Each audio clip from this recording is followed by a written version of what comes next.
Keluarga korban maupun masyarakat telah menghubungi Hotman 911 menanyakan kenapa sampai hari ini oknum TNI yang melakukan penembakan terhadap 3 polisi dan meninggal di arena judi ayam di Lampung sampai sekarang belum ditetapkan sebagai tersangka. Kompolnas dan Hotman Paris pasang badan membela AKP Lusianto dan istrinya Nia, serta keluar dari tuduhan dan fitnah terima setoran. Kompolnas memastikan memiliki video rekamanan bagaimana AKP Lusianto menjadi target setelah tidak bisa diajak kerjasama.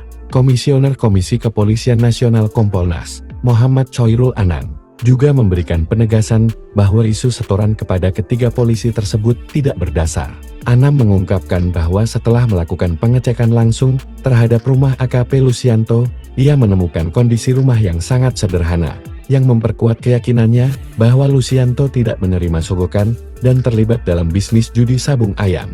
Selain itu, Kompolnas juga memastikan bahwa senjata AP yang dipakai oleh oknum anggota TNI tersebut merupakan senjata standar TNI alias organik.